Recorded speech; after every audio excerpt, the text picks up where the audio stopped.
My mother-in-law, Nellie, she has a lot of problems. She struggles with daily tasks that would come easily to others, such as paying bills, making doctor's appointments, her own self-care.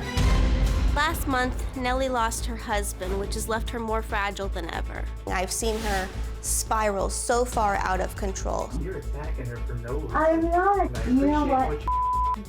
When Nellie is drinking and becomes belligerent, she's not herself. One day, we were picking up some furniture, and Nellie got super offended.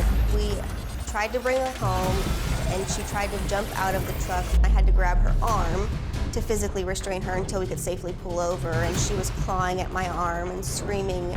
I've seen the toll that it's taken on my husband. There's been a lot of alcoholism through his mom, which has been passed down to him. My kids have been exposed to a lot of arguments and tension, and I was able to sweep it under the rug a lot when they were younger, but now they're teenagers and I can't do it anymore. This isn't a Nellie problem. This is a whole family thing that I'm trying to get help for. I'm tired of seeing my mother-in-law and my husband hurting, and I don't want my kids to have to go through the same thing. My biggest fear for Nellie is that she'll drink herself to death. I feel that if I can't help my mother-in-law break this cycle, it's gonna get passed on to my children and then grandchildren, and then where does it end? Well, Tiffany, you feel like you're between a rock and a hard place. Yes, Dr. Phil. And where is the tension you feel? It's trying to be a glue to hold everybody together. Honestly, at this point, alive. They've suffered so much pain and trauma. I know that they need help. I just don't know what help they need, and I don't know how to get there. Okay, do you want to know? Because there's a difference between asking a question and being ready to hear the answer.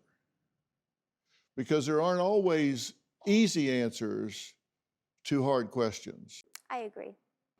And your husband isn't even living with you right now. He went up to Alaska when we found out that his father was about to pass.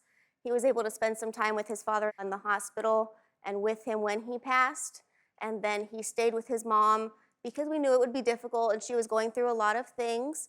So how long has he been up there? It's been about 5-6 weeks. Living with his mother? Correct. And still living with you and the children? Correct. That's not fair to you. No, it's not fair to me. It's a sacrifice I've been willing to make because I know that he needs to be there for his mom. You wrote in because you said you're fed up with your mother-in-law's behavior, and this goes way back before her losing her husband.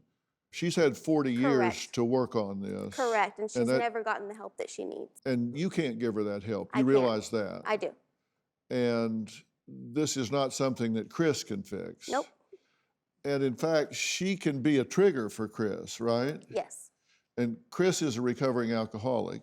Correct. And he's been doing well. Correct.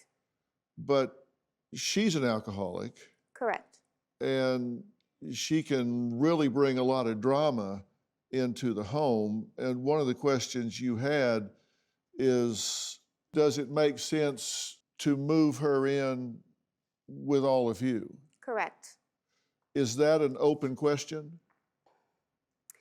It is, and I feel it's also a conditional question. I don't want to say abidance because she is an adult and it's her decision, but at the same time, we do have to consider our young children who are very, very impressionable. They're coming into their teenage years, and ultimately that's also why we're here, is trying to avoid the same fate for them that my husband has had to endure. Do you have a story or a question for me? Click the link in the description and tell me what in the world is going on.